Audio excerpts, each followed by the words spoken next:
Hello, everyone, and welcome to this discussion and review of Mid-South Wrestling. And now, here is Rodney and Brent West. Hello again, everybody, and welcome to a discussion of Mid-South Wrestling. Rodney West, along with the founder and the proprietor of Pro Wrestling Inside Out, Mr. Brent West. As Jim Duggan would say, ho! Oh, okay.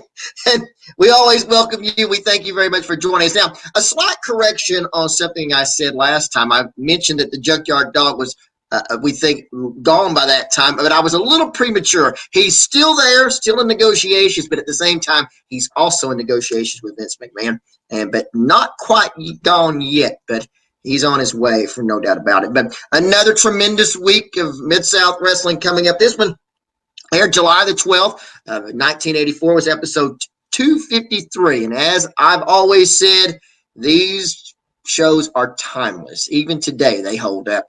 And it starts off with Jim Ross and Cowboy Bill Watts talking about the pending North American Heavyweight Championship match with our good friend and our favorite, the Big Cat Ernie Ladd versus Magnum TA, and talk about that later on. In the first match, we see the first time tag team of Hercules Hernandez and Steve Dr. Death Williams. Now, the time before, Mr. Williams was on the other side. Now, Brent, you were sitting there. We were sitting there in the Irish McNeil Boys Club between shows. You want to explain what happened, how Steve Williams got from one dressing room to the other?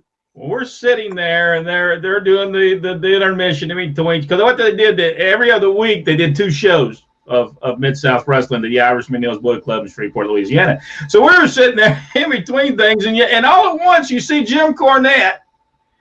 Let me try to explain to you about the Irish McNeil's Boys Club. It was steps you had to walk up to get to the dressing room. So anything that happened, you could see it coming, but for about 32 minutes before they got down to the ring, because it was a way down the steps you had to get there. Well, Cornette two flights of steps coming down. Yeah, so he's upstairs, and there's like an aisleway that you can walk from one dressing room to the other, which I guess they both connected, but they did this. Well, he's standing out there looking at his watch, Cornette is, and he's like he's waiting for somebody to come. You know, evidently they called him that there at the Irish McNeil's Boys Club.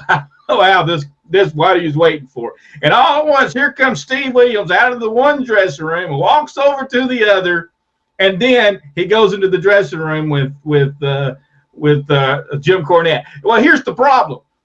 That's all fine and dandy. The people there saw that. The only problem is the fans didn't have no clue on television. How did that happen? All right, I'll let you go ahead. Yeah, it was quite convoluted. I'll just tell you, when Cornette comes, it just so happens to be standing outside and nobody leaves, coming down the steps and starts walking through the people to go to the car, because everybody's parked out back. There's nobody parked in the front. I mean, anyway, we looked at each other and thought, what would we just see? What was that? Okay, but I guess it works. That's what they want. But anyway, we've got Steve Dr. Death Williams, Hercules Hernandez, managed by now Jim Cornette. And Cornette's decided that he's going to put together a tag team to take on Jim Duggan and Terry Taylor, because he doesn't want his Midnight Express to have to deal with them. So then comes Jim Duggan and Terry Taylor. What a tremendous match again. Jim Duggan probably over better, I would say, as much as the Junkyard Dog and Rock and Roll Express. No doubt about it. Tremendous match again. You had at the beginning of the match, Duggan and Taylor take complete control of the match, and then right middle ways, Hercules Hernandez and Steve Dr. Death Williams take over. It keeps going back and forth until the tag, Terry Taylor, is being hammered until he makes the tag to Jim Duggan. Duggan comes in. He's cleaning house, and all goes well until he hits the ropes. Cornette grabs it, and he trips Jim Duggan up. Duggan doesn't just fall down. He falls down and out after Cornette. Cornette comes around the ring, up into the ring, straight across, and then sprints like he's one of these gigantic joggers completely out of the Irish McNeil Boys Club with Jim Duggan right after him. Right at the same time, they are doubling up. Hernandez and Williams are doubling up on Terry Taylor, and then Duggan comes in, cleans house with a chair. Tremendous. Of course, winners with Taylor and Jim Duggan by disqualification. You know, and Jim Duggan was not fundamentally the greatest wrestler of all times. No. But now, and people say, Pro Wrestling Inside and Out did a top 100, and Jim Duggan was in it. And people say, oh, I don't know if he should be in it. I don't think anybody said he was a hard erased by no stretch of the imagination. I don't think, but he was so over in Mid-South wrestling that he deserves to be there for that. If you got to see him in person, it was incredible the reaction he got. Truly a connection between the fans and Jim Duggan. And I don't think ever matched by anybody else. No. Not in the coming years for sure. Nobody matched it. Not even after Jim Duggan. Nobody ever matched what his relationship, that relationship that he had with the fans. Really, nobody did. Next matchup, Buddy Landell versus Steve Brinson. And Landell just again, really the top of his game. And, of course, Steve Brinson does well until that, and I mean he gets a vicious slam into the ropes.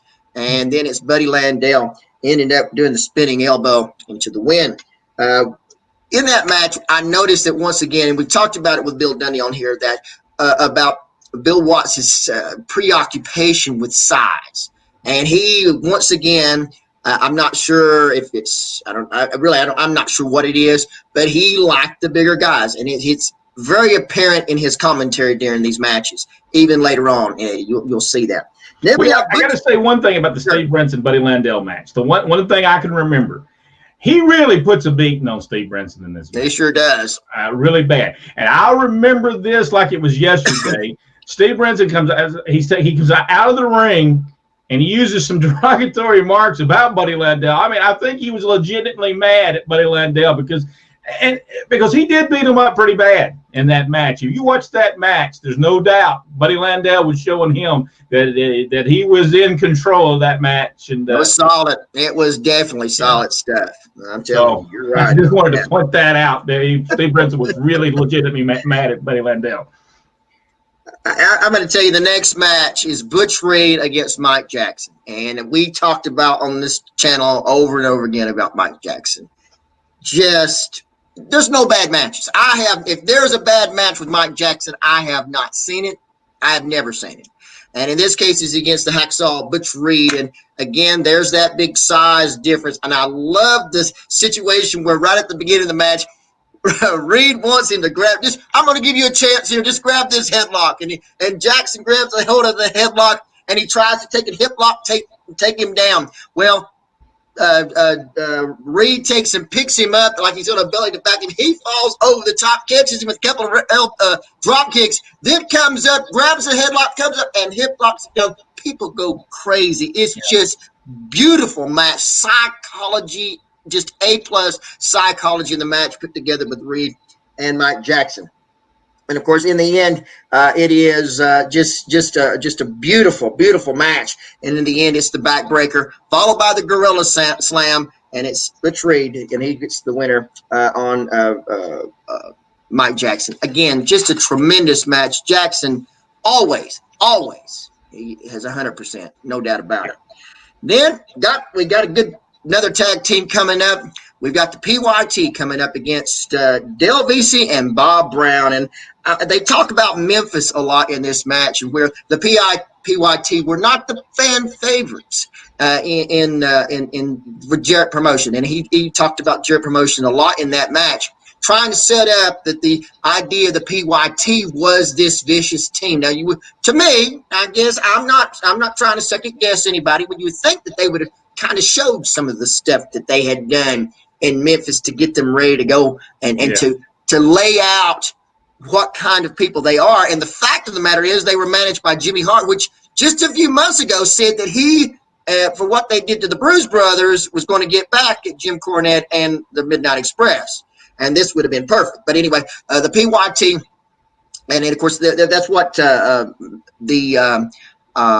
what Watts was trying to lay out in the match. Then all of a sudden, here comes Bobby and Dennis with the belts, and they start whipping the PYT. It doesn't take long for PYT, Coco Ware, Norvell Austin to get those belts back, and I mean they are just laying them out.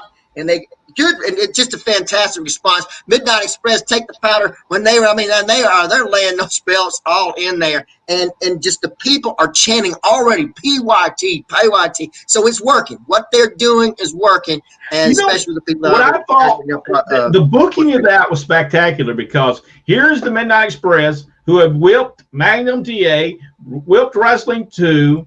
And that they had used it over and over again, and really they never, Wrestling 2 or Magnum TA, either one, except for in the whipping matches were, and even those, if you'll remember, that's how Wrestling 2 ended up turning on Magnum TA in the process. They lost the matches and got whipped. So when the PYT, which is as dirty as they are, which is what they were trying to deal, now they'll whip you, and they'll whip you good. And I thought it was well done. It was very well done, and it made a lot of sense. I love that when they got the belts and they were whipping everybody. I mean, they were whipping Del Visi and Rob Brown and then Bobby, and they were hitting everything that moves even. And then when they come at Carl Fergie, the referee, he just gets out of the ring, but forget that. And that was fantastic. Then our match 5, we got Crusher Khrushchev versus Sonny King, and then it was something. Crusher Khrushchev, Sonny King having a decent match, and here comes Butch Reed with the chair. And this time, Reed goes to hit. Khrushchev's got him up, got Sonny King held up. Reed goes to hit him. Reed ducks, hits Crusher Khrushchev. Then it's got Sonny King, and then he cleans house with the chair. Fantastic stuff. And I mean, Sonny King, and every week it just seems like he gets stronger and stronger and stronger, and the people just are supporting him. This time, they didn't go find the chair that was out sitting at the Irish Mino Boys Club in the back of the building for 3 years. And they actually found a metal chair this time. Yeah, no doubt about it. Just fantastic stuff. Then, match number 6. It's the North American Heavyweight Championship match. And now Ernie Ladd says, it's not enough time. What are they trying to do to me yet again? They're not giving me enough time to whip Magnum TA. And he refuses to wrestle. He will not wrestle under these conditions. He doesn't want to be running to TV time. He wants the full hour to beat Magnum TA. He wants a full hour. So he refuses to wrestle. So they go. And Jim Ross, and we're waiting for Ernie Ladd to come to the ring. Magnum TA's already been introduced, and we're waiting for Ernie Ladd to come to the ring. And then they go back to the desk with Jim Ross and Bill Watts. So now we're going to see a Magnum TA video. They're going to play it while we're waiting to see if Ernie Ladd's going to finally come to the ring. Well, come back. Still no Ernie Ladd. He refuses to come out on the match during this match. And then out comes Buddy Landell. Landell says, I will challenge Magnum TA. I will wrestle him right here. And then they're saying, well, you can't wrestle him. We don't make the matches. And he said, what do you mean we don't make the matches? He's ready. I'm ready. Let's have it. So they have a match. All of a sudden, while the match is going on, here comes Ernie Ladd coming down towards the ring. He's got this big metal suitcase. And I'm sure it's actually his suitcase. And he comes down and he's walking towards the ring. Going to walk to the opposite side towards where the concession stands at. And Magnum TA sees him and they have an exchange. Well, in that exchange, Landell comes from behind, knees him in the back. He goes between the top and middle rope. Then Ernie Ladd picks up that suitcase and hits Magnum TA with the case. Then Ernie Ladd's going to get in the ring. And for whatever reason, that just cuts off. I'm not sure why. It just cuts off. And just great stuff, especially when it comes to Ernie Ladd. We love Ernie Ladd here on Pro Wrestling Inside It Out. Just fantastic stuff. You know, when I think Bill Watts called it the halibut. What is a halibut? Which must have been a real, at that time, must have been, it probably still is. I don't know. I probably couldn't afford one of those, but it must have been one suitcase that could really knock you out, because he made sure he told you it was a halibut. And when he hit him, you heard him. Yeah. You heard it smack. Yeah, that was head hitting into the suitcase there. And we don't play around here, Mid-South Wrestling. I'll tell you that much right now. And you'll see that in a few weeks with this contract signing between the Midnight Express and Fantastics. We can't wait for that one. Then match 7. We have the Fantastics. Speaking of the Fantastics, Tommy Rogers, Bobby Fulton against Pat Rose and Hans Schroeder. Now, someone asked us in a previous episode if Pat Rose had already been with a team with Mr. Wrestling, tip number 2. He hadn't yet, but he's about to. He's about to go over there. And when you see the crowds where Wrestling 1 and 2 are against the Armstrongs, oh, the Farm Center in Dothan is packed. I'm here to tell you. Yep. Again, the match is going on as Pat Rose and Hans Schroeder are the opponents of the Fantastics. The match is going in something that really very rarely happens. The match goes, the TV show goes off, the show goes off, and the match is still going on in the ring, but they never come back and finish it. And that wraps up what was a nonstop, action-packed hour and what makes 1984 the premier wrestling year for Mid-South Wrestling. And I would say, I would put these shows against anybody's shows. Think about it. 7 matches in 1 hour. And 7 matches in 1 hour. That is an incredible feat.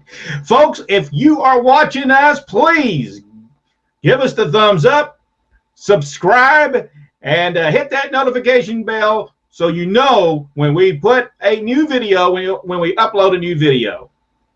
And if you have any comments or questions or whatever, post them right underneath there. We'll be happy to try to get to them, as many as we can every single week right here on our look at Mid-South Wrestling 1984. Probably, like I said, one of the best years in pro wrestling ever, ever, ever. Well, folks, we'll see you on the next episode as we look back at Mid-South Wrestling in 1984.